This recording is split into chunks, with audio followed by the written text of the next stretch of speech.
Welcome back, WNST. Costas in on Friday night after I go into the Dundalk High Hall of Fame. It will be the only Hall of Fame I ever enter, and it is erroneous, I must add. 7 o'clock, crabs, crab cakes, beer. We hope to see you out there. And then on Saturday, I'm getting on a big old jet plane and flying off to the homeland of this guy who I got to know many, many moons ago, covering local issues here in Baltimore. He's been out in Minnesota for, I don't know, better part of 2 decades now, feels like at least. He is the ESPN national writer for the Worldwide Leader. He is Kevin Seifert. You can follow him at Seifert ESPN, just like George, and blame it on the Bossa Nova. He is SEIFERT ESPN. And dude, you're out there. You don't really cover the Vikings. You kind of cover the whole thing, but you're at Vikings camp a whole lot. And I know you sort of, much like all of the national guys and the Peter Kings and my buddies, you sort of chase the winning teams toward the end of the year. You might not have to leave home. Boy, the way this thing has opened up with Rodgers and where the Vikings are and the Bridgewater coming back and we're coming out there, we're probably picking the wrong time to come out to Minnesota right now and play football, right? Well, it's amazing how quickly things can change. If you go back just to last week, the Monday night game that the Vikings are playing in Chicago, Sam Bradford is back on the field, and he looks terrible. They're about to lose to a very, what we can call a rebuilding Bears team on Monday night. Yeah, we're familiar with that, by the way. We lost to the rebuilding Bears team, so yes. Right, exactly. You know all about them. Be a divisional game, be a big loss in terms of tiebreakers and all that during the division race, and when you have the Packers in your division with Aaron Rodgers at quarterback, you can't afford too many of those. They end up pulling that game out with their backup quarterback, Case Keenum. Then they come back home and then knock Aaron Rodgers out probably for the season and beat the Packers at another divisional victory. So suddenly I don't want to say they're in driver's seat for a division title, but you would think, unless the Bears can really turn it around under Mitchell Trubisky, that this becomes a 2-team race with the Lions to win this division between the Vikings and the Lions. So much has changed. There is still a lot of things bubbling under the surface for the Vikings in terms of deciding just how good they're going to be this year. But for the moment, at least, their defense is lights out, and they have a real chance here to not only remain in playoff contention, but to win this division as well. Well, I know you cover the whole league, and so I'll talk about the Vikings in a minute, and I've done a lot of that this week. Dude, what do you make of the Ravens? I mean, it's Jekyll, it's Hyde, it's week to week. I mean, talk about feeling good. Went out and just laid it down on Oakland after, seeing the same team that showed up in Cincinnati and against Cleveland earlier in the year. But, when I'm getting a Bloody Mary in Wembley, and we're losing 44-0, and I got to get on a plane and fly. I mean, it has been. I mean, the losses they look like the Browns. They look horrible when they've looked horrible. Yeah, and that's been the bad thing. I mean, from when I take a step back and think about the Ravens, I think about the brutal summer they had in terms of injuries and retirements, and how that basically continued once the season started. We just put out a list of the top 5 teams most impacted by injuries, and the Ravens were right on there. And to think that despite the losses as you described them, which is entirely accurate, just brutal and non-competitive to a level that you almost never see in the NFL, I feel like it could have been a lot worse, to get through the first 6 games at 500. They're 3-3, if I remember correctly. And to get through the first 6 games at 500, given the amount of personnel turnover and overhaul and turmoil that they've had because of injuries for the most part, and the quarterback not practicing at all during the summer because of the back. I mean, it could have been a lot worse.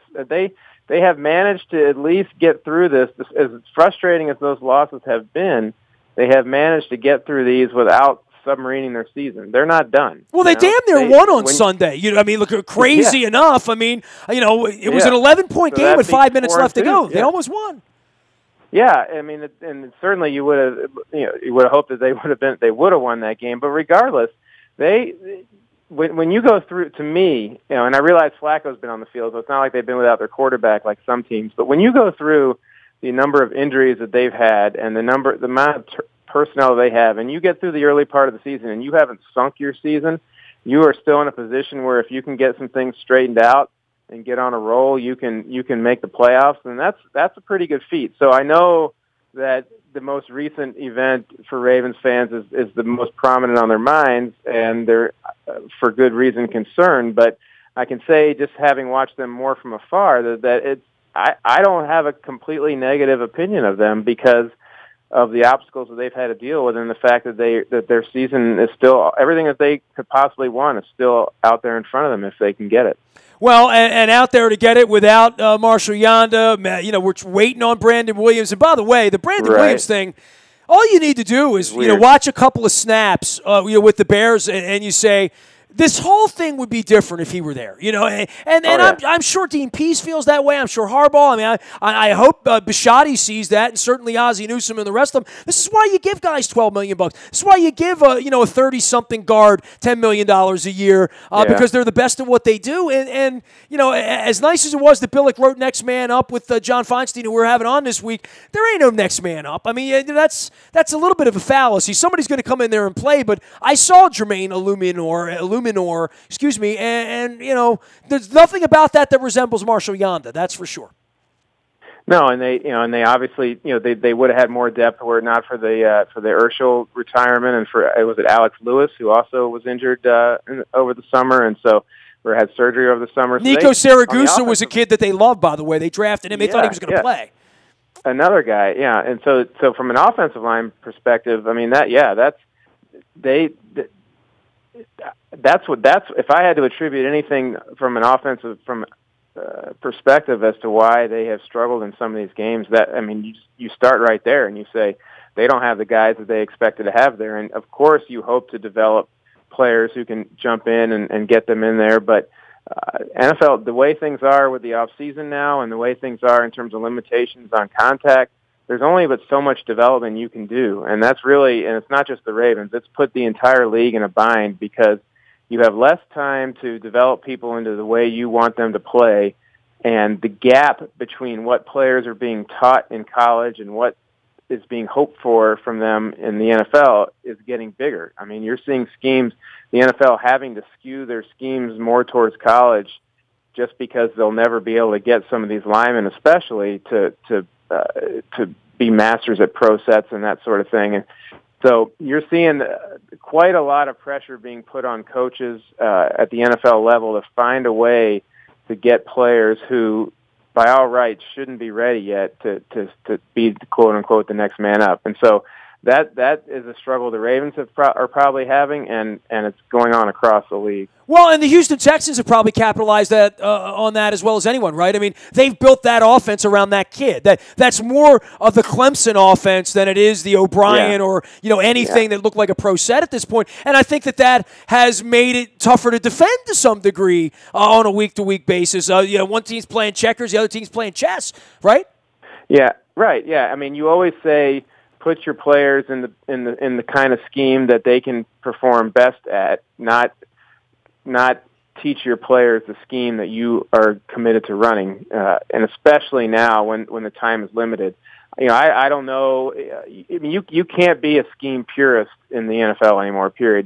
Bill O'Brien is not a spread coach. He's not a guy. He coached Tom Brady, in New England. I mean, he's not a guy who's married to the spread system and wants a lot of RPOs and having his quarterback taken off. But that's what his quarterback in Week 7 of the 2017 season is best at. He may try to teach him other things over the course of off seasons, in the future. In the idea that when you look at Robert Griffin III and even a Colin Kaepernick, you don't sustain that level of and Michael Vick and others. You don't sustain that level of open field running ability as a quarterback too long and stay healthy. And so over time they'll have to help massage Deshaun Watson into a more of an all-around player, but it's certainly doable. You look at Marcus Mariota last night, he was very much a pocket passer and did great. It can be done.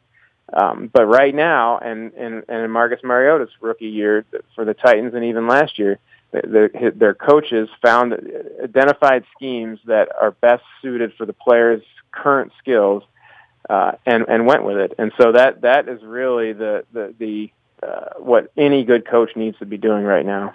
Kevin Seifert joining us here from ESPN and the Worldwide Leader. You can follow him, and he's out in the Twin Cities.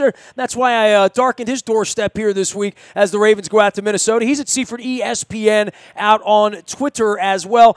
You worried about the league, Kev? You know, I've talked a lot about the Vikings and matchups, and I'll get back on to how that team's been performing, especially on the defensive side of the ball. But am I going to see the same thing in Minnesota that I've been seeing here, which is the empty seats and the pissed off fans and all of the black, white, east, west, Trump, not Trump, left, right? I mean, I don't know the temperature in Minnesota for all this, but it certainly has been messy around here. I had Brian Billick on this week. We were talking about it at length. Just, the league has rarely had a down tick of any kind, and I don't even know that, Roger Goodell's career has ever gone sideways, down, blip down. Most of these coaches, most of the players, all of them have been up. All the owners up. This is the first time, they've gotten punched in the jaw, as Mike Tyson would say, and it certainly doesn't feel like they have a real good plan here. Yeah, and it was unexpected. If you were an NFL owner or you were the NFL commissioner and you said, okay, and you sat down at the beginning of 2017 and you said, what are the things that we're going to have to make sure that we navigate properly or that we deal with effectively to protect the business success and the public success of our league? I don't think you would have written down attacks from the president, attacks from the vice president, a significant percentage of people who follow those leaders, then following up on their advice to turn away from the NFL unless the national anthem protests subsided. So, honestly, I don't think any company that has come under the wrath of the president, just to go on a quick tangent, has necessarily been expecting it. I guess I don't blame the NFL for not having a pre-thought out response to something that's unprecedented. Well, but you know what, Kev, I've read your work as well as everybody else nationally. Clearly Trump wanted into this league at one point and was not allowed to get into the league. And the other part of this that's unbelievable to me is that Jerry Jones, Robert Kraft, all of these guys were donors of his, and I can only imagine behind closed doors how this is going in a world where that room with Jed York on one side and various liberal folks, including Roger Goodell on that side of the issue, fighting with the Jerry Joneses and the Robert Krafts who would say, well, he came and sat Shiva with my wife when she died. He's the right guy. I gave him $1 million. Dude, he's trying to wreck our league. I don't know how that, because there's no united front on Team Goodell or team ownership at all, any more than there's any unity in a locker room, quite frankly, across this issue. In the country. I think what's happening in the NFL reflects what's going on in the country. Everybody has their own take on this issue and the presidential law, the big picture presidential issue as well. I think that the NFL thought, when it first came out, I think there was a Friday night in September, and Trump initially brought up this topic. I think they thought it would be a day or two or a weekend, and then it would be over.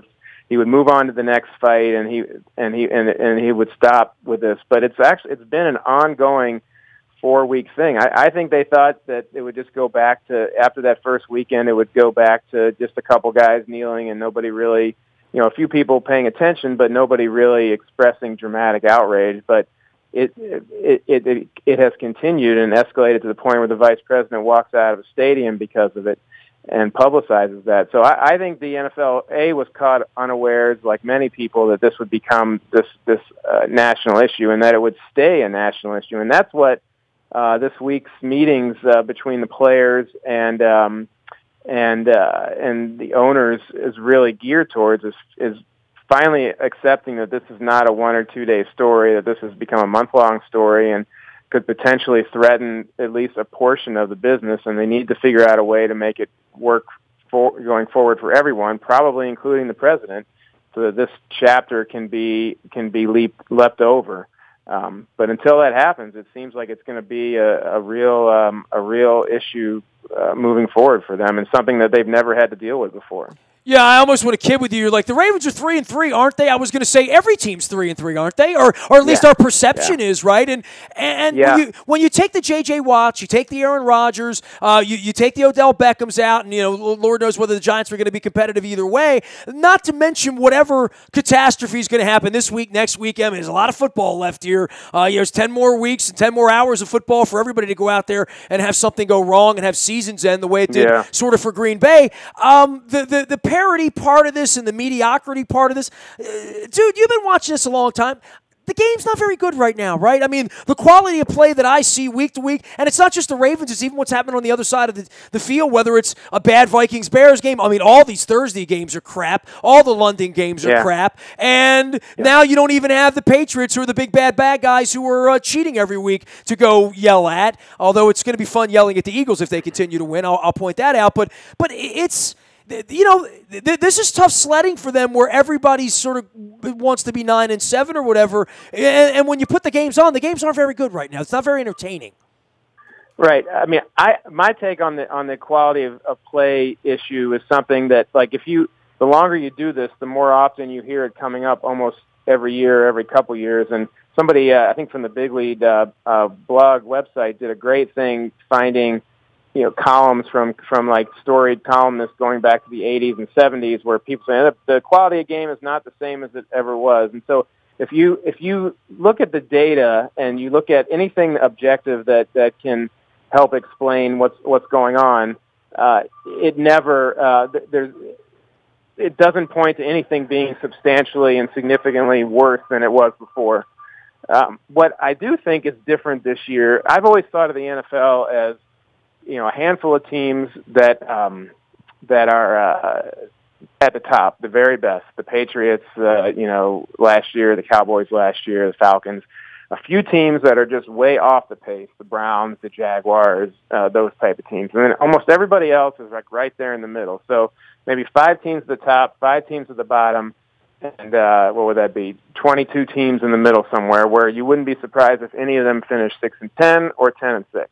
Depending on how a few things go. This year, I feel like there's nobody really who stands out as the best team, or a group of teams that are in that elite group.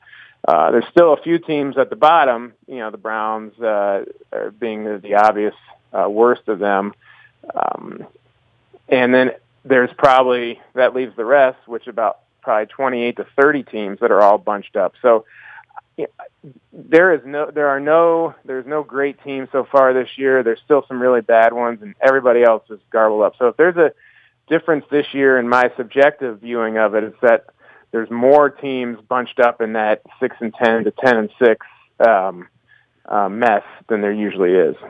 He is Kevin Seifert. He is Seifert ESPN, covering the National Football League nationally for ESPN, but hanging out in the Twin Cities. And a lot of energy around there, right? I mean, you get to sleep in your own bed Super Bowl week. That's nice. If it's warmer, I'll come stay at your house if you got a cot or something like that. But I'm coming in for a little appetizer this weekend. New stadium. You know what a stadium nerd I am, Kev. But what am I going to find in Minnesota? I mean, certainly some energy around this team. That damn horn. I can't wait to hear that on Sunday. But apparently a beautiful stadium. Certainly a team with some momentum to maybe try to play a home game in a Super Bowl this year. And that sort of carrot's dangling out there, right?